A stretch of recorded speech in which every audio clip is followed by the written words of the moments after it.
मेरे माता-पिता का देहांत बचपन में ही हो गया था।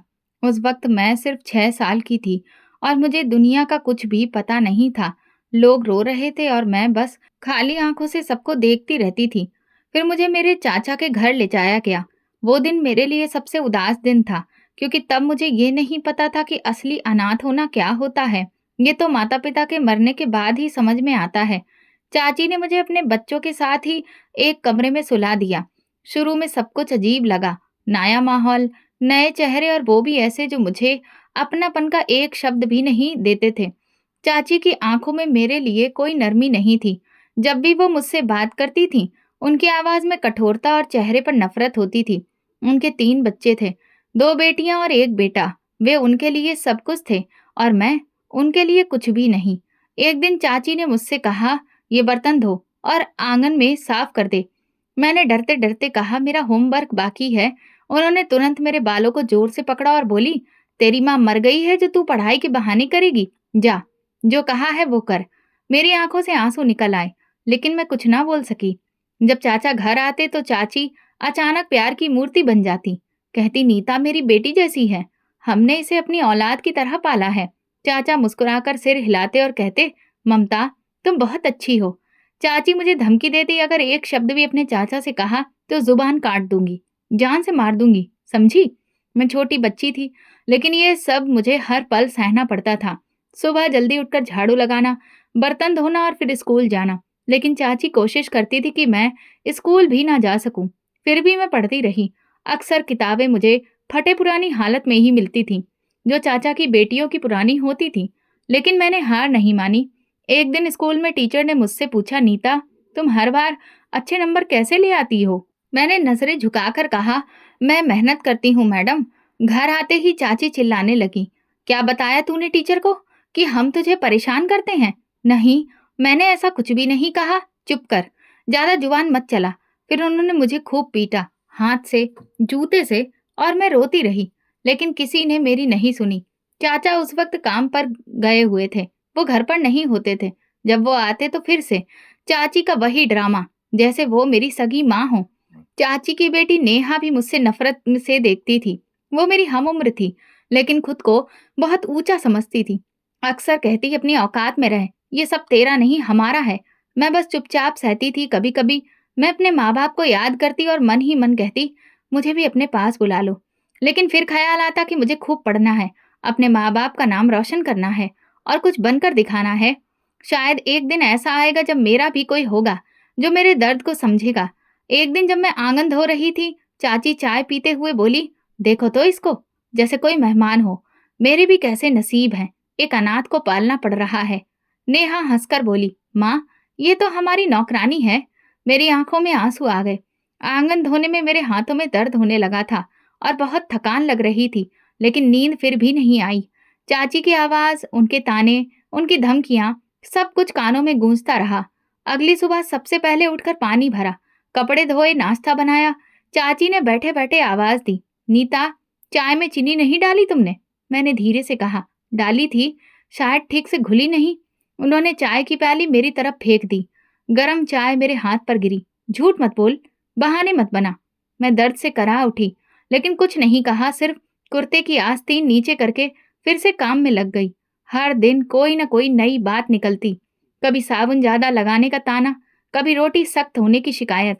उनके शब्द मेरे लिए रोज के जहर थे, जिसे मैं खामोशी से पीती रही। मेरे चाचा को वो पूरी तरह से यकीन दिला चुकी थी कि वो मुझे अपनी बेटियों की तरह ही रख रही हैं। एक दिन चाचा ने हंसते हुए कहा, "ममता, तुम्हारी परवरिश देखकर लगता है कि सच में नीता तुम्हारी अपनी है।" चाची ने मुस्कुराकर जवाब दिया, "मैंने इसमें कभी फर्क ही नहीं रखा। जैसे अपने बच्चों के साथ, वैसे ही इसे भी रखा।" मैं चुपचाप खड़ी सुन रही थी। दिल में सोचा, काश ये सब सच होता, काश ये वैसी होती जैसी दिखा रही हैं। लेकिन अंदर का सच तो सिर्फ मैं जानती थी। मुझे खाना भी तब मिलता जब सब लोग खा चुके होते, और जो बच जाता वही मुझे मिलता। एक दिन स्कूल में यूनिट टेस्ट था। सब बच्चे शोर मचा रहे थे, लेकिन मैं चुप थी। मैंने दिल लगाकर पढ़ाई की थी। रिजल्ट आया तो मुझे पूरे स्कूल में सबसे ज्यादा नंबर मिले। नेहा फेल हो गई थी। टीचर ने सबके सामने मेरी खूब तारीफ की। शाबाश नीता, हालात जैसे भी हो तुम मेहनत से पीछे नहीं हटी। घर आकर जब चाची ने ये सब सुना तो वो चुप हो गईं। लेकिन रात को जब सब सो गए, उन्होंने मुझे किचन में बुलाया। तूने क्या समझा? नंबर लाकर मेरा मुंह बंद कर देगी? नहीं चाची, मैंने तो कुछ भी नहीं कहा। उन्होंने झट से थप्पड़ मारा।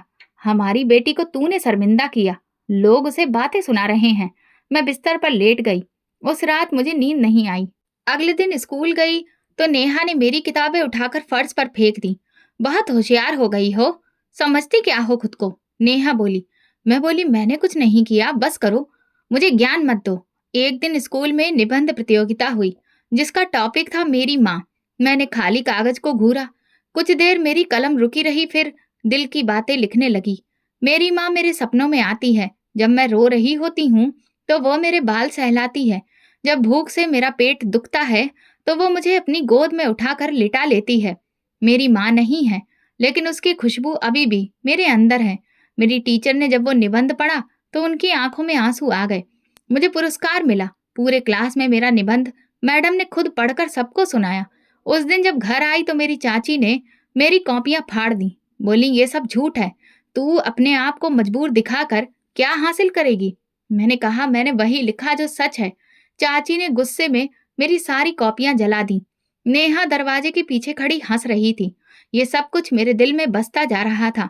मैं किसी से कुछ नहीं कहती थी, न चाचा से, न टीचर से।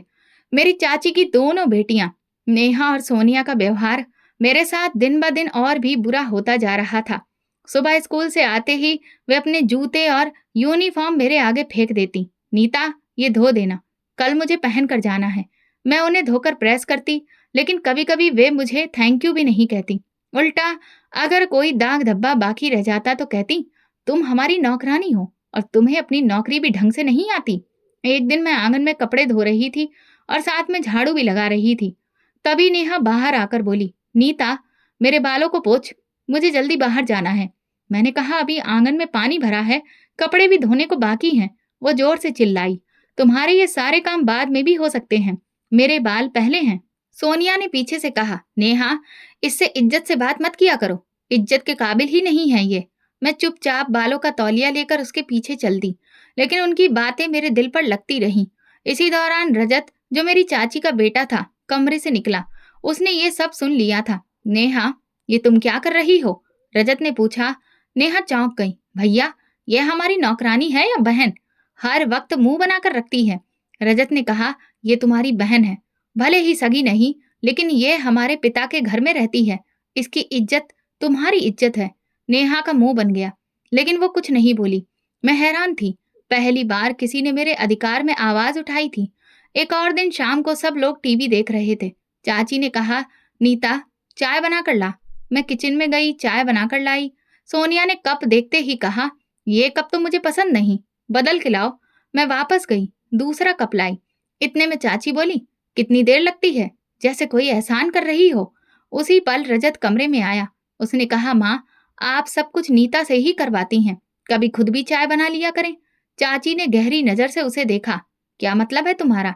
बस, मतलब ये है कि ये भी एक इंसान है, कोई मशीन नहीं। उस दिन के बाद से चाची की नजरें बदलने लगी। उनके दिल में शक पैदा हो गया कि शायद उनका बेटा मेरी तरफ झुक रहा है। लेकिन रजत का व्यवहार हमेशा साफ रहा, इज्जत वाला, हमदर्दी वाला। एक दिन मुझे बुखार था, पूरा शरीर टूट रहा था। मैं आंगन में बैठकर रोटी पकाने की कोशिश कर रही थी, पसीना बह रहा था। रजत किचन में आया और पूछा, तुम्हारी तबीयत ठीक नहीं लग रही, डॉक्टर को दिखाया? मैंने सिर हिला दिया, वक्त ही नहीं मिला। अच्छा, तुम अभी आराम करो, मैं माँ से बात करता हूँ। मैं घबराकर बोली, नहीं, वो नाराज हो जाएंगी। डरो मत, अब कुछ चीजें बदलनी चाहिए। रजत ने सच में चाची से कहा, लेकिन जवाब में चाची बोली, मुझे पता है कि क्या हो रहा है, उस पर ज्यादा रहम खाने की जरूरत नहीं है। रजत चुप हो गया, लेकिन उसकी आंखों में नाराजगी थी। इस दौरान स्कूल में एनुअल स्पोर्ट्स डे आने वाला था। मुझे दौड़ में हिस्सा लेने के लिए चुना गया था। ये मेरे लिए एक मौका था, कुछ लम्हे अपने लिए जीने के। लेकिन चाची ने साफ मना कर दिया, स्पोर्ट्स, ये बेकार होता है, तुम काम छोड़कर वहां नाचने गाने जाओगी। मैं चुप रही, लेकिन रजत को पता चल गया। उसने चाचा से बात की और इजाजत दिलवा दी। चाचा ने कहा, ममता, जाने दो, ये बच्चे सिर्फ काम करने के लिए पैदा नहीं हुए हैं। चाची ने मुंह बनाया, लेकिन कुछ बोली नहीं। उस दिन मैंने पहली बार स्कूल में अपने हमउम्र बच्चों के साथ एक बराबरी महसूस की। जब मैं स्कूल से वापस आई तो गले में मेडल था। चाची ने एक नजर देखा और पलट गई, लेकिन रजत ने कहा, कॉन्ग्रेचुलेशन नीता, ये तुम्हारी मेहनत की जीत है। उसके बाद छोटे छोटे बहुत सारे लम्हे आए जब रजत ने मेरा साथ दिया। कभी कॉलेज के प्रोजेक्ट में मदद करता, तो कभी मेरे बैग की मरम्मत करवा देता। लेकिन इन सब बातों का चाची और उनकी बेटियों पर उल्टा असर पड़ा। वे मुझे और भी ज्यादा नजरअंदाज करने लगी। मैंने कभी रजत से शिकायत नहीं की, लेकिन उसका व्यवहार मेरे लिए उम्मीद की किरण बन गया था। एक दिन उसने कहा, नीता, मैं जानता हूं कि तुम पर क्या गुजरती है, लेकिन तुम हार मत मानना। सच और मेहनत कभी बेकार नहीं जाते। उसकी इस बात ने मुझे हिम्मत दी। वो मेरे दिल में छुपे जख्मों पर मरहम जैसा लगा। मैंने सिर्फ सिर हिलाकर कहा, मैं हारने के लिए पैदा नहीं हुई हूँ रजत भैया। कुछ हफ्ते खामोशी से गुजर गए थे। हम स्कूल से कॉलेज में जा चुके थे। चाची अभी भी पहले जैसी ही थी। सोनिया और नेहा का व्यवहार भी वैसा ही था, मगर रजत का होना मेरे लिए ढाल सा हो गया था। मैं किसी खुशहाल परिवार में नहीं थी। अच्छे से जानती थी कि ये घर मेरा कभी नहीं हो सकता। लेकिन फिर एक दिन ऐसा हुआ जिसने मेरे दिल दिमाग को झकझोर दिया। नेहा, जो हमेशा मुझसे ऊंची आवाज में बात करती थी, उस दिन सुबह कॉलेज के लिए निकलते हुए बोली, नीता, मेरे लिए पानी की बोतल भर देना प्लीज। मैं चौंक कर उसे देखने लगी तो वो हल्का सा मुस्कुराई। हाँ प्लीज, भर देना, देर हो रही है मुझे। मैंने बिना कुछ कहे बोतल भर दी। उस दिन कॉलेज से वापस आई तो उसने कहा, मम्मी की चप्पल मेरे कमरे में रह गई है, तुम प्लीज याद से उनके कमरे में रख देना, वो सो रही हैं। अब हैरान होना जायज था, क्योंकि नेहा ने कभी मुझसे नरमी से कोई काम नहीं कहा था। मैंने सोचा शायद कोई बात है, लेकिन अगले दिन भी उसका व्यवहार नरम रहा। कॉलेज जाते हुए उसने साथ बैठकर बातें की। नीता, कल प्रोफेसर ने जो लेक्चर दिया था वो तुम्हें कैसा लगा? मैंने धीरे से कहा। समझ आ गया था। तब मुझे पहली बार लगा जैसे वाकई वो हमारी बात कर रही है। ये सब कुछ मेरे लिए नया था। मैं खामोशी से देखती सुनती रही। दिल में सवाल था कि नेहा ऐसा क्यों कर रही है, लेकिन कुछ कहने का वक्त नहीं था। एक शाम जब सब लोग अपने काम में व्यस्त थे, नेहा मेरे कमरे में आई। दरवाजा बंद करके बोली, नीता, कल कॉलेज के बाद तुम मेरे साथ चलना, एक जगह जाना है। मैंने तुरंत कहा, नहीं नेहा, मैं नहीं जा सकती, सिर्फ थोड़ी देर की बात है, फिर वापस आ जाएंगे। कहाँ जाना है? वो बस एक रेस्टोरेंट है, कोई दोस्त आ रहा है, उससे मिलना है, तुम साथ चलोगी तो ठीक रहेगा। मैं चुप रही। वो मिन्नत करने लगी, नीता देखो, एक बार चलो, तुम्हें तो वैसे भी कभी बाहर जाने का मौका नहीं मिलता, चलो ना। मैंने फिर इनकार किया। ये सब ठीक नहीं है, अगर किसी ने देख लिया तो, तुम्हारी मम्मी को पता चल गया तो? नेहा ने हंसकर कहा, बस तुम इतनी डरपोक क्यों हो? देखो मैं हूं ना, कुछ नहीं होगा।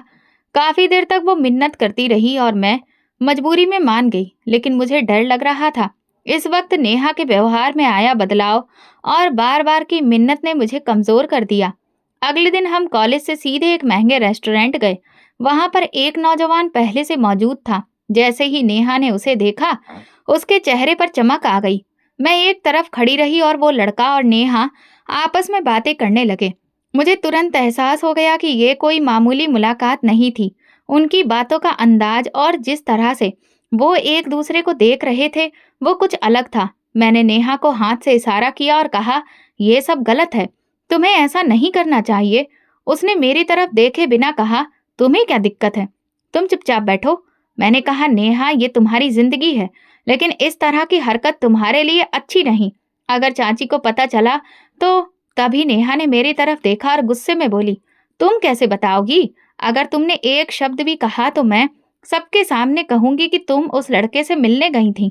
मैं तो बस तुम्हें बचाने गई थी। ये सुनकर मैं तो दंग रह गई। उसकी धमकी साफ थी और वो झूठ बोलने से भी डरती नहीं थी। मैंने कहा, लेकिन तुम जानती हो ये सच नहीं है। सच? किसको फर्क पड़ता है? जो जुबान तेज हो वही जीतता है, और मेरे पास वो जुबान है नीता। मैं चुप हो गई। मन किया कि भाग जाऊं। नेहा और वो लड़का फिर से बातों में व्यस्त हो गए। मैं अंदर ही अंदर परेशान रही। घर वापसी पर वो बिल्कुल नॉर्मल हो चुकी थी। चाची से भी ऐसे मिली जैसे कि कुछ हुआ ही ना हो। मैं किसी से कुछ नहीं बोली, लेकिन उस दिन के बाद मुझे नेहा की हर बात में एक नया मतलब नजर आने लगा। अगले दिन उसने कहा, नीता, मेरे कपड़े प्रेस कर देना। कल पार्टी है। मैंने कुछ नहीं कहा, प्रेस कर दिए और हाँ, किसी से कुछ कहना मत। कल की बात सिर्फ हमारे बीच में, ठीक है? मैंने हल्की आवाज में कहा। मैं किसी से कुछ नहीं कहूंगी, लेकिन सच एक दिन खुद सामने आ जाएगा।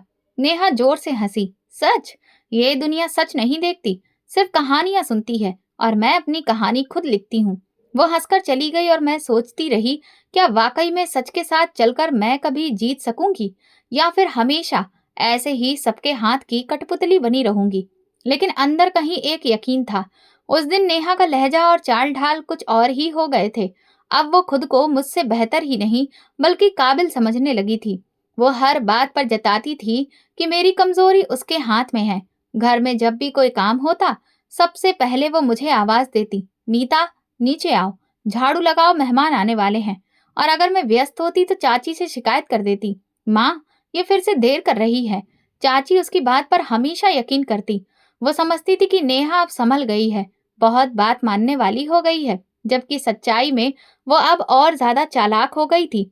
एक दिन जब रजत बाहर आ गया था, चाचा अपने किसी रिश्तेदार से बातों में बिजी थे और सोनिया टीवी देख रही थी। नेहा ने मुझे बुलाया, नीता मेरे कमरे में आओ। मैं अंदर गई तो उसने दरवाजा बंद किया।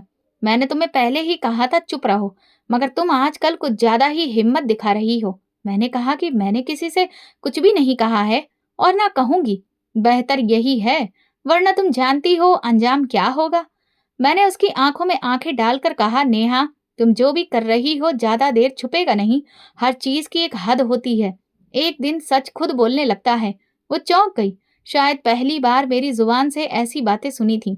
तुम मुझे डरा नहीं सकती हो। इस वक्त मैं डरी हुई जरूर हूं, लेकिन हमेशा के लिए नहीं। और याद रखो, अगर तुम्हें लगता है कि तुम जीत रही हो तो ये सिर्फ वक्त की बात है। नेहा ने आंखें तरेरी। तो तुम मुझे धमका रही हो? नहीं, मैं सिर्फ बता रही हूँ कि एक दिन सच सामने आ जाएगा। वो चुप रही। मैं कमरे से बाहर निकल गई। पहली बार खुद को हल्का महसूस किया। उस दिन रात में नींद कुछ बेहतर थी। अगले दिन दोपहर के वक्त घर में खामोशी थी। चाची बाजार गई थी। रजत अपने दोस्त के साथ बाहर था। सोनिया कमरे में सो रही थी। मैं बर्तन धो रही थी। नेहा कमरे में बैठी फोन में व्यस्त थी। मैंने उसे एक नजर देखा। वो जोर जोर से हंस रही थी, जैसे किसी बात पर बहुत खुश हो। थोड़ी देर बाद अचानक दरवाजा खुला और चाची वापस आ गई। मैं जल्दी से हाथ धोकर पानी का जग उनके लिए निकाला। चाची किचन में आई, मेरे हाथ से जग लिया और पानी पीते ही बोली, नेहा कहाँ है? कमरे में है शायद, मैंने धीरे से कहा। चाची सीधा उसके कमरे में घुसी। अंदर से उनकी आवाज तेज आई, ये फोन किसका है? मैं घबरा गई। चाची की आवाज में वही पुराना गुस्सा था। मैं किचन से निकलकर कमरे के दरवाजे तक गई तो नेहा हकलाती हुई कह रही थी, माँ ये नीता का है। मैं अभी इसी से बात कर रही थी। इधर आओ। मैं कमरे में घुसी तो बेड पर एक महंगा मोबाइल फोन पड़ा था, जो वैसे तो हम में से किसी के पास नहीं होना चाहिए था। चाची ने फोन मेरी तरफ उठाकर कहा, ये तुम्हारा है? मैंने इनकार किया। नहीं, झूठ मत बोलो। चाची की आवाज में था अविश्वास था। नेहा ने खुद देखा। मैंने नेहा की तरफ देखा। उसके चेहरे पर सुकून था, जैसे उसने अपनी चालाकी से फिर एक बार बड़ी जीत ली हो। मैं कसम खाकर कहती हूँ, मैंने ये फोन छुआ भी नहीं। तुम्हारी कसम की कोई कीमत नहीं है, चाची बोली। इतना कहकर चाची ने मेरे गाल पर जोर से थप्पड़ मारा। इसके बाद कई चांटे पड़े। नेहा चुपचाप खड़ी रही। ना तो शर्मिंदगी थी न पछतावा। चाची ने मेरा हाथ पकड़कर कहा, अभी मैं तुम्हारे चाचा को फोन करती हूँ। मैंने आंखों में आंसू लिए कहा, एक बार नेहा से पूछिए, ये उसका फोन है। बंद कर झूठी कहानी। मत बना हमें बेवकूफ। हम अंधे नहीं हैं और ना ही पागल हैं। चाची ने फोन उठाकर चाचा को कॉल किया, घर आओ, नीता ने आज हद पार कर दी है। छुपाकर फोन रखा था, किसी से बातें कर रही थी। मैं खामोश हो गई। जानती थी अब कुछ भी हो जाए कोई फायदा नहीं। शाम को चाचा घर आए तो चाची ने सारी बात उन्हें सुनाई। नेहा ने अपनी तरफ से और झूठ बोल दिया। चाचा ने पूछा, ये क्या सच है? नहीं चाचा, ये सच नहीं है। मैं कसम खाती हूँ, मुझे कुछ नहीं पता इस फोन के बारे में। चाचा ने मायूसी से कहा, कसम खाने से झूठ नहीं छुपता। नीता अगर सबके सामने ये बात आ गई तो फिर मेरी इज्जत का क्या होगा? मैं कुछ बोल ना सकी। सिर्फ एक सवाल मन में बार बार घूमता रहा, कब तक इस घर में मैं अपनी सफाई देती रहूंगी? कब तक झूठ के आगे सच हारेगा? चाची ने मुझे बर्तन धोने को कहा, ये ड्रामा खत्म करो। मैंने जब पानी में हाथ डाला तो उंगलियों में सूजन थी, जो चाची की मार से आ गई थी। दिल से प्रार्थना निकली, भगवान तुम ही गवाह हो मेरी सच्चाई के। एक दिन ये लोग मेरा सच जरूर देखेंगे। पीछे से नेहा बोली, देखा, जैसा कहा था वैसा ही हुआ। मैंने धीरे से कहा, जो भी हो, वक्त लगेगा लेकिन सब सामने आएगा। बर्तन धोते हुए मैं अपने आंसू रोकने की कोशिश कर रही थी। चाची की आवाज अभी भी आ रही थी। वो बार बार चाचा से कह रही थी, नीता बिगड़ चुकी है, उसका ध्यान बेकार की बातों में है, इसे सुधारने के लिए सख्ती जरूरी है। चाचा मायूसी से बोले, मैंने हमेशा उसे अपने बच्चों की तरह देखा, लेकिन लगता है ये एहसान की कदर करना जानती ही नहीं। मेरे हाथ वहीं रुके रह गए। मैं खुद को हिम्मत देने की कोशिश कर रही थी। तभी नेहा फिर से मेरे पीछे आकर खड़ी हुई। उसके हाथ में चॉकलेट थी, जैसे कुछ हुआ ही ना हो। उसने चॉकलेट मेरे सामने रखकर मुस्कुराते हुए कहा, लो, खा लो, तुम्हारी आज की परफॉर्मेंस बहुत अच्छी थी। सबने यकीन कर लिया ना? मैंने चॉकलेट की तरफ देखे बिना कहा। कभी किसी का यकीन छीन कर खुशी नहीं मिलती नेहा। ओफो, कितनी फिलॉसफी जानती हो तुम। वो जोर से हंसी। तुम जो मर्जी कर लो, अब तो सब मेरे हाथ में है। अगर माँ को शक हुआ भी कि फोन मेरा है, तो मैं तुम पर दूसरा इल्जाम लगा दूंगी। जैसे मेहमानों की बिरयानी वाली बात, याद है ना? मैं चुप रही। अब उसे समझाने का कोई फायदा नहीं था। उसके लिए झूठ बोलना एक खेल बन चुका था। रात को जब सब लोग कमरे में जा चुके थे, मैं बिस्तर पर लेटकर आंसू बहा रही थी। भगवान, मैं हारने से नहीं डरती, लेकिन आप मुझे लड़ने के लिए वक्त दीजिए। अगली सुबह की शुरुआत एक नए इम्तिहान से हुई। चाची ने कहा, नीता तुम आज कॉलेज नहीं जाओगी, घर की सफाई करनी है। मैंने कहा, आज फिजिक्स का टेस्ट है, अगर नहीं गई तो नंबर कट जाएंगे। तो कट जाने दो, हमें तुम्हारे नंबर नहीं, तुम्हारी सेवा चाहिए, वो तेज आवाज में बोली। मैंने बैग एक तरफ रखा, झाड़ू उठाई और लग गई। दोपहर में चाचा और चाची मेहमानों को लेने चले गए। घर में सिर्फ मैं, नेहा और सोनिया थी। जैसे ही दरवाजा बंद हुआ, नेहा फिर मेरे पास आई। हाथ में वही मोबाइल था। देखो, ये वही फोन है जो तुम्हारे नाम पर चला गया। मजा आया? मैंने कहा, एक दिन जब तुम ये फोन खुद इस्तेमाल करती पकड़ी जाओगी, तब तुम्हें पता चलेगा। कौन पकड़ेगा? तुम। इस बात का सबूत तुम्हारे पास है? मैंने इस बार हिम्मत से कहा, कुछ भी नहीं है, लेकिन मुझे भगवान पर भरोसा है, वो सच सामने लाएगा। नेहा ने हंसते हुए कहा, चलो देखते हैं तुम्हारा भगवान तुम्हारे कितना काम आता है। मैंने कुछ नहीं कहा, बस फैसला किया कि अब मैं खुद को मजबूत बनाऊंगी। अगर कभी मौका मिला तो मैं सच साबित करके रहूंगी। पिछली शाम नेहा की बातों ने मेरी रातों की नींद छीन ली थी, लेकिन मैं जानती थी कि अब मुझे बर्दाश्त नहीं होगा। अगली सुबह उठी तो बहुत दर्द था पूरे शरीर में। पिछले 2 दिन से मैं सिर्फ बचा हुआ खाना खा रही थी। चाची ने साफ कह दिया था, जब तक तुम्हारा व्यवहार ठीक नहीं होता, तुम्हारा खाना बंद। मैं पूरी तरह गुलाम बन चुकी थी। मैं किचन में जाकर चाय का पानी चढ़ाया। खुद का पेट खाली था, लेकिन चाची, नेहा और सोनिया के नाश्ते की तैयारी मेरी जिम्मेदारी थी। चाची कपड़े सुखा रही थी। मुझे देखकर बोली, आज कॉलेज नहीं जाना, समझी? मैंने नजर झुकाकर पूछा, कोई खास वजह? तुम्हें सवाल पूछने की इजाजत कब मिली है? आज तुम्हारे चाचा के खास मेहमान आ रहे हैं, उनके लिए कढ़ाई पनीर और नान बनानी है। मैंने सिर हिलाकर किचन में काम शुरू किया। एक तरफ भूख लग रही थी, दूसरी तरफ सारा काम मुझ पर था। चाची ने नेहा को पैसे देकर बाजार भेजा और कहा, जल्दी वापस आना। नेहा बैग लेकर चली गई। मैं जल्दी जल्दी सारा काम निपटा रही थी। चाची ने मुझसे कहा, खबरदार, अगर पनीर या नान को जुबान भी लगाई, ये सिर्फ मेहमानों के लिए है। खाना भी नहीं खाया था मैंने, लेकिन चाची और सोनिया ने खाना खाकर अपने बर्तन भी मुझे ही दिए और खुद जाकर सो गए। नेहा अभी तक नहीं लौटी थी। बाजार का सामान था, लेकिन उसका व्यवहार अब बदला बदला सा था। उसने आकर सीधे किचन में रखा हुआ मेहमानों का खाना निकाला। मैंने उससे कहा, ये चाचा ने मेहमानों के लिए बनवाया है, प्लीज इसे मत खाओ। वो हंसने लगी, ये मेरा घर है। मैंने कहा, चाची गुस्सा हो जाएंगी। तो क्या हो गया, वो तो समझेंगी कि तुमने खाया है। वैसे भी तुम्हारे खिलाफ यकीन करना उन्हें अच्छा लगता है। नेहा ने पेट भरकर खाना खाया और कुछ हिस्सा प्लेट में छोड़कर बोली, अब ये मेहमानों के लायक नहीं बचा है, तुम इसे फ्रिज में रख देना। मैं उसकी तरफ देखती रही। तुम जानबूझकर ये सब करती हो? हाँ, और मजा भी आता है। तुम्हारे जैसे लोग सिर्फ बर्दाश्त करने के लिए पैदा होते हैं। मैंने प्लेट उठाकर साफ की। दिल में एक ही सवाल था, अब क्या होगा? शाम 6 बजे मेहमान आए। चाचा उनके साथ थे। मैं दोबारा किचन में खाने की तैयारी करने लगी थी। चाची ने टेबल पर सारा खाना सजाया। चाचा ने बड़े ही गर्व से कहा, ममता के हाथ का पनीर बहुत अच्छा बनता है, आज आपको खुद पता चलेगा। लेकिन जैसे ही बर्तन खोला गया, मेहमान अचानक बोले, ये पनीर तो बहुत कम है। चाची ने तुरंत मेरी तरफ देखा, किचन में आओ। मैं डर के मारे अंदर गई। चाची गुस्से से भरी बैठी थी। ये बताओ, पनीर की सब्जी कम कैसे हुई? कितनी बनी थी और ये क्या रह गई है? मैंने कहा, चाची वो नेहा ने खा लिया, मैंने कुछ भी नहीं खाया। तभी नेहा किचन के दरवाजे पर आई। झूठ क्यों बोलती हो? मैंने कब खाया? जब मैं आई तो ये खुद प्लेट भर के खा रही थी। मैं हक्का बक्का उसकी तरफ देखती रही। दिल चाहा जमीन फटे और मैं उसमें समा जाऊं। चाची ने एक पल भी गवाए बिना मेरे गाल पर जोर का तमाचा मारा। तेरा हर दिन एक नया झूठ होता है, शर्म नहीं आती? मेहमानों का खाना खा गई। मैंने फिर कहा, मैं कसम खाती हूँ मैंने नहीं खाया। उन्होंने मेरा हाथ जोर से पकड़ा। चुप कर, हर बार कसम खाती है। आज तुझे सबक सिखाऊंगी। चाची अलमारी से बेल्ट ले आई। नेहा चुपचाप खड़ी थी, जैसे उसका काम पूरा हो गया हो। उन्होंने बेल्ट मेरी कमर पर मारना शुरू कर दिया। तू हमारी इज्जत के काबिल नहीं, सबके सामने शर्मिंदा करवा दिया। प्लीज मुझे मत मारिए, मैंने कुछ नहीं किया। बस कर, चुप हो जा, नहीं तो हड्डी पसली तोड़ डालूंगी।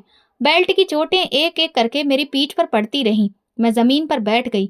आंखों से आंसू बह रहे थे, लेकिन होठों से आवाज नहीं निकल रही थी। दरवाजे पर चाचा खड़े थे, शायद कुछ आवाज उन तक पहुंची थी। वे अंदर आ गए। ममता, क्या कर रही हो? अपनी लाडली से ही पूछो। तुम्हारे मेहमानों के लिए जो खाना बनाया था वो इसी ने खा लिया। चाचा ने मेरी तरफ देखा। नीता, क्या तुमने सच में ऐसा किया? मैंने एक बार फिर वही बात दोहराई। चाचा ने थकी हुई सांस ली। तुम्हारी समस्याएं कब खत्म होंगी?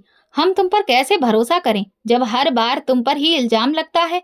मैं कुछ ना बोली। मैं समझ गई थी कि अब मेरी बातों पर यकीन करना मुश्किल है। झूठ की दीवार ने सच को अच्छे से ढक लिया था।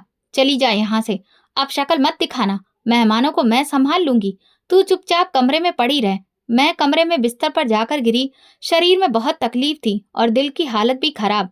चाची के शब्द, चाचा की मायूसी, नेहा की मक्कारी ने मुझे अंदर से खत्म कर दिया। मैं रो रही थी, लेकिन तकिए में मुंह छुपाकर, ताकि आवाज बाहर ना जाए।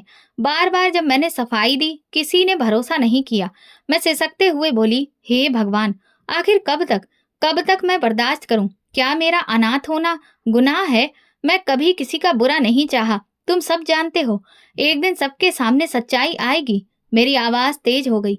अगर मैंने कभी कुछ बुरा नहीं किया है तो मेरा साथ दो। ये जुल्म मुझसे बर्दाश्त नहीं होता। मैं वहीं बैठे बैठे निडाल हो गई। सिर झुकाया, आंखें नम, जुबान पर खामोशी। सुबह सूरज की किरण कमरे के अंदर आ रही थी। मैं निडाल कमरे में पड़ी थी। तभी अचानक बाहर से जोरदार दस्तक सुनाई दी। साथ में चाची के चीखने की आवाज आई। नहीं, ये कैसे हो गया भगवान? मैं तुरंत उठकर दरवाजे पर गई। दिल बेचैन हो गया, जैसे कोई अनहोनी होने वाली है। दरवाजा खोलते ही चाची की हालत बिगड़ी हुई थी। उनके हाथ कांप रहे थे, चेहरा सफेद था, आंखों में आंसू। क्या हुआ? मैंने घबराकर पूछा। वो बैठ गई, जमीन पर हाथ मारकर रोने लगी।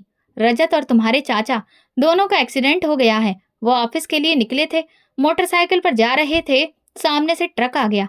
दोनों बहुत जख्मी हैं, अस्पताल ले गए हैं, लेकिन हालत बहुत खराब है। मेरे हाथ से दीवार का सहारा छूट गया, शरीर सुन्न पड़ गया। सिर्फ एक ही बात दिमाग में आ रही थी, हे भगवान, ये क्या हुआ? मैंने तो कभी बद्दुआ नहीं की। चाची ने रो रो कर कहा, अब क्या करें? किसी को फोन करो, मदद मांगो। मैं तो चलने के भी काबिल नहीं। दरवाजे पर खड़ी थी, लेकिन मेरे कदम हिल नहीं रहे थे। आंखों के सामने रजत का चेहरा बार बार आ रहा था। वो रजत जो मेरे साथ सबसे अच्छा व्यवहार करता था, हमेशा मेरा साथ देता था, मेरी तकलीफ समझता था। भगवान, अगर ये सब मेरी प्रार्थना का नतीजा है तो मैं तो सिर्फ अपने लिए इंसाफ मांग रही थी, उनके लिए बद्दुआ नहीं। मेरी जुबान बंद थी, हजारों सवाल उठ रहे थे। रात के 10 बज रहे थे। चाचा की आवाज घर में गूंज रही थी। वो अस्पताल से वापस आए थे, उनके साथ पड़ोसन भी थी। उनका चेहरा सफेद, आंखें सूजी हुई। वो आते ही जमीन पर बैठ गईं। रजत की हालत बहुत नाजुक है। डॉक्टर कह रहे हैं कि अगले 24 घंटे बहुत जरूरी हैं। उसके सिर पर चोट लगी है, वो बेहोश है, और चाचा को कुछ टांके आए हैं, लेकिन वो होश में हैं। पड़ोसन ने आगे बढ़कर कहा, ममता, तुम्हें इस बच्ची की हाय लग गई है। मैंने खुद अपनी आंखों से तुम्हें उस पर जुल्म करते देखा है। तुम्हें कभी तरस नहीं आया। चाची चुप हो गई। फिर धीरे धीरे उनकी आंखों से आंसू गिरने लगे। वो जमीन पर झुकी और बोली, मैं बहुत गलत थी। मैंने इसे कभी अपनी बच्ची नहीं समझा, मगर इसने कभी बद्दुआ नहीं दी। मैं सब सुन रही थी। तभी चाचा की आवाज आई, जो अस्पताल से फोन कर रहे थे। ममता, शायद ये हमारे गुनाहों की सजा है। अगर तुम चाहती हो कि हमारा बेटा जिंदा रहे तो इस बच्ची से माफी मांगो। चाची की आंखों में शर्मिंदगी थी, हाथों में कपकपाहट। वो सामने आई और बिना कुछ कहे मेरे कदमों में बैठ गईं। नीता, मुझे माफ कर दो। मैंने तुम्हारे साथ बहुत बुरा किया। मेरा बेटा जिंदगी और मौत की जंग लड़ रहा है। शायद तुम्हारी माफी से भगवान भी माफ कर दे। मुझे लगा जैसे वक्त थम गया हो। नेहा भी पीछे आ गई। उसकी आंखें लाल थीं। नीता, मैं भी तुम्हारे साथ बहुत बुरा करती रही। मैं झूठ बोलती, तुम पर इल्जाम लगाती रही, लेकिन तुमने कभी बद्दुआ नहीं दी। मैंने चाची को बाजू से उठाया। मैं रजत के लिए कभी कुछ गलत नहीं चाहती थी। वो मेरी इज्जत करता है, मुझे हमेशा जुल्म से बचाता रहा। मैं आप सबको माफ कर चुकी हूँ। बस अब प्रार्थना है कि भगवान भी माफ करे और रजत को जिंदगी दे। चाची मेरे सामने हाथ जोड़कर कहने लगी, ये सब मेरे लिए हैरत की बात थी, मगर तकलीफ नहीं थी। मेरे अंदर वो कल की नीता नहीं रही जो बरसों की मार, भूख और झूठे इल्जामों ने पैदा की थी। मैंने उन्हें थाम कर कहा, चाची, अब सब कुछ भगवान के हाथ में छोड़ दो। वही आपके बेटे की सेहत अच्छी करेगा। नेहा ने मेरे कंधे पर हाथ रखा, नजरें झुकी। मैं बहुत शर्मिंदा हूं नीता, लेकिन अगर कुछ भी बुरा हो गया तो मैं खुद को कभी माफ नहीं कर पाऊंगी। मैंने दिल से कहा, कुछ नहीं होगा, सब ठीक हो जाएगा। इसी पल मोहल्ले की एक और औरत डरते हुए अंदर आई। ममता, रजत की हालत ठीक नहीं है। डॉक्टर ने कहा है कि अगले कुछ घंटे में होश नहीं आया तो खतरा बढ़ सकता है। चाची जमीन पर बैठ गईं। हे भगवान, मेरे बच्चे को बचा ले। मैंने गलत किया, जुल्म किया, लेकिन ये सजा तू मुझे दे, मेरे बेटे को नहीं। उन आंटी ने आगे बढ़कर चाची को संभाला। ममता, मैं सालों से देख रही हूँ कि तुमने इस अनाथ पर कभी तरस नहीं खाया। अब वक्त आ गया है जब तुम सच्चाई का सामना करो। ये सब तुम्हारी ही बुराई का नतीजा है। वो रो रही थी, फिर नेहा की तरफ देखकर बोली, मैं तुम्हें भी उसके खिलाफ करती रही। तुम्हारे अंदर भी जहर भरा और आज मेरा ही बेटा अस्पताल में पड़ा है। फिर वो कुछ समझी और बोली, मैं अस्पताल जा रही हूँ। तुमसे प्रार्थना है, अगर मुझे भगवान ने मौका दिया तो मैं नीता को अपनी बेटी बनाकर रखूंगी। मैं खामोशी से दरवाजे तक उनके साथ गई। नेहा ने जाते जाते मेरा हाथ थामा। अगर कुछ हो गया तो हमें भी माफ मत करना, लेकिन अगर वो बच गया। वो लोग चले गए। मैं तुरंत भगवान के आगे बैठ गई। आज वही कमरा, वही तन्हाई थी, लेकिन आज मन में डर नहीं बल्कि उम्मीद थी। मैंने प्रार्थना की, हे भगवान, मैं रजत के लिए तुमसे जिंदगी मांगती हूँ। वो कभी मेरे साथ बुरा नहीं रहा। उसने हमेशा मेरी इज्जत की, अपनी माँ को समझाने की कोशिश की। उसकी नीयत साफ थी, उसे बचा लो। 2 घंटे गुजरे लेकिन कोई खबर नहीं आई। मैं बाहर जागती रही। 11 बजे चाचा का फोन आया। नेहा ने रोते हुए फोन पर कहा, नीता, रजत को होश आ गया है। वो आंखें खोल चुका है और पहली बार जो उसने कहा कि वो तुम्हारे बारे में थी। उसने कहा, नीता ठीक है ना? मैं सुकून के साथ लेट गई। थोड़ी देर बाद चाची ने अस्पताल से कॉल किया। उनकी आवाज भरी हुई लग रही थी, लेकिन लहजा नरम था। नीता, रजत तुम्हारा बार बार नाम ले रहा है। कह रहा है कि उसे बता दो कि मैं ठीक हूँ। हम तुम्हारे शुक्रगुजार हैं। मैंने चाची से कहा, भगवान ने मेरी प्रार्थना सुन ली है। अगले दिन जब चाची, नेहा और चाचा घर वापस आए तो उनके चेहरे पर बदलाव साफ दिख रहा था। चाचा के हाथ में पट्टी बंधी थी, लेकिन वो मुस्कुरा रहे थे। रजत को 1-2 दिन और अस्पताल में रखा गया है, लेकिन वो खतरे से बाहर था। चाचा ने सबके सामने कहा, नीता, हमने तुम्हारे साथ जो किया वो बर्दाश्त करने या माफ करने के काबिल नहीं था। हम अब समझ चुके हैं कि दुनिया में जुल्म करने वाला कभी जीत नहीं पाता। आज जो हमारे साथ हुआ वो हमारे ही कर्मों का नतीजा था। मैंने कहा, मैंने आप सबको माफ कर दिया, लेकिन जो सीखा है वो भूलूंगी नहीं। भगवान का इंसाफ जरूर होता है। मैं दिल में सोचने लगी, शायद जुल्म के खिलाफ ये सबसे बड़ी जीत होगी कि जालिम खुद अपने किए की गलती माने। अब घर का माहौल बदला हुआ था। वही आंगन, वही दीवारें, वही कमरा, मगर हवा में कुछ बदलाव महसूस हो रहा था। रजत की हालत दिन ब दिन बेहतर हो रही थी। अस्पताल से फोन आता तो सबका हाल पूछता। एक दिन चाची ने घर आते ही कहा, रजत ने आज कहा है कि वो वापस आकर नीता से माफी मांगेगा, क्योंकि जब वो बेहोश था तो उसके दिल में सबसे पहला ख्याल तुम्हारा ही आया। चाची चुपचाप बैठी सुन रही थी और फिर बोली, हमने जिंदगी बहुत देखी है, लेकिन जो नीता के साथ किया गया उसका दुख सबसे भारी है। मैं किचन में खाना बना रही थी। चाची बोली, बेटा तुमसे एक बात कहनी है। मैं गैस बंद करके पलटी। वो पास आकर बोली, ये सच है कि तुमने कभी हमें बांटने की कोशिश नहीं की, मगर तुम्हारी खामोशी ने हमें अपने अंदर झांकने पर मजबूर कर दिया। मैंने भगवान से माफी मांग ली है। अब तुम्हारे सामने आई हूँ। नेहा दरवाजे पर खड़ी थी। उसने आगे बढ़कर कहा, मैंने सबसे ज्यादा झूठ बोले, सबसे ज्यादा इल्जाम लगाए, सबसे ज्यादा नफरत दिखाई, लेकिन वो सब झूठ था माँ।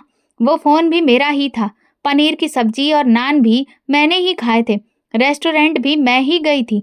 नीता ने तो मेरा सिर्फ साथ दिया था, लेकिन मैंने उसे बदनाम किया। मैं कुछ नहीं बोली। वे दोनों बैठी मुझे देख रही थी और शायद मेरे होठों से कुछ सुनना चाहती थी। चाची ने धीरे से कहा, हम तुम्हारे सच को बहुत देर से समझे, लेकिन जब समझे तो अपने हालातों की वजह से ये सब कुछ बर्दाश्त ही नहीं हो पाया। अगर तुम हमें माफ नहीं करोगी तो भगवान भी हमें माफ नहीं करेगा। मैंने कहा, आप सबसे कोई बदला नहीं मांगा था। मैंने सिर्फ भगवान से इतना कहा था कि मुझे सच पर कायम रखे। आप लोगों ने मेरे साथ जो किया वो मेरी जिंदगी का एक इम्तिहान था। मैं चाहती तो शायद आज ये सब ना होता। नेहा की आंखों में आंसू थे। नीता, तुमने कभी भी मुझे नीचा नहीं दिखाया, कभी झूठ का जवाब झूठ से नहीं दिया। तुम सच में हमसे बेहतर हो। मैंने कहा, नेहा, जब दिल साफ हो जाए तो रिश्ते दोबारा जोड़े जा सकते हैं। मैंने तुम्हें माफ किया। चाची ने मेरा हाथ पकड़कर कहा, मेरी बेटी, हमने तुम्हें इतने साल अपना दुश्मन समझा, मगर तुम ही वो निकली जो हमारे बेटे के लिए प्रार्थना कर रही थी, जो हमें छोड़कर जा सकती थी मगर हमेशा हमारे साथ रही। एहसान फरामोश हम निकले, तुम नहीं। चाचा, जो कुछ देर पहले से बाहर आए थे, वो सुन रहे थे। वो पास आकर बोले, नीता, एक बात मुझे भी कहनी है। मैं खुद को बहुत अच्छा समझता था, मगर अपनी आंखों के सामने होने वाले जुल्म को कभी रोक ना सका। मैंने तुम्हें अपनी बेटी कहा, मगर कभी बेटी समझा नहीं।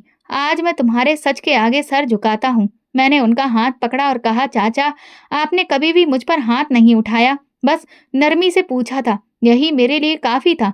अगर आप मेरी सच्चाई नहीं देख सके तो ये आपकी हालत नहीं, उस झूठ का जादू था जो मेरी नीयत पर चढ़ा दिया गया था। नेहा ने धीरे से कहा, हम चाहे जितना भी चाहें, मगर तुम्हारे जैसी सब्र वाली नहीं बन सकते। मैंने भगवान का शुक्रिया अदा किया कि आज सच सबके सामने आया। सब लोग बदल चुके थे। ये सच की वो जीत थी जो खामोशी से लड़ी गई थी। अगली सुबह चाची किचन में नाश्ते की तैयारी कर रही थी और नेहा आंगन में झाड़ू लगा रही थी। पहली बार सब काम खुद से हो रहा था, बिना किसी गुस्से, हुक्म या बेइज्जती के। फोन की घंटी बजी। मैं तुरंत उठी। दूसरी तरफ अस्पताल से कॉल थी। डॉक्टर ने कहा, रजत पूरी तरह से होश में है और बात कर रहा है। उसकी हालत अब बेहतर है। 2 दिन में डिस्चार्ज हो जाएगा। मैंने ये खुशी की खबर सबको सुनाई। चाची ने अपनी आंखों के आंसू पोंछे। भगवान का शुक्र है, मेरी प्रार्थना सुन ली गई। चाची ने कहा, ये हमारी जिंदगी का दूसरा मौका है। अब हम सब कुछ नए सिरे से शुरू करेंगे। 2 दिन बाद रजत को घर लाया गया। उसकी सेहत अच्छी थी। उसने मुझे देखा और फिर मुस्कुराकर बोला, शुक्रिया नीता, अगर तुम ना होती तो शायद मैं आज यहाँ पर ना होता। मैंने कहा, रजत, मैंने जो किया वो सिर्फ इंसानियत के लिए था। वो बोला, तुमने मुझ पर एहसान नहीं किया, बल्कि हक अदा किया है। अब मेरी बारी है। चाची ने तुरंत बात का रुख बदला। रजत, तुम्हारे पापा से मैंने बात की है। मैं चाहती हूँ कि नीता की शादी अब उस घर से हो। ये सुनकर एक पल को खामोशी छा गई। नेहा तुरंत बोली, हाँ माँ, आप सही कह रही हैं। नीता भी हमारे घर का हिस्सा है। मैं कुछ समझ नहीं पा रही थी तो चाची ने बताया, रजत का एक दोस्त है जो मल्टीनेशनल कंपनी में काम करता है। उसके माँ बाप बचपन में ही गुजर गए थे, तब से वो अकेला ही है। उसने जब से तुम्हें देखा, पहली नजर से पसंद करने लगा था। वो तुम्हारे जैसी ही लड़की को अपने जीवन में लाना चाहता था, इसलिए उसने रजत से बात की थी।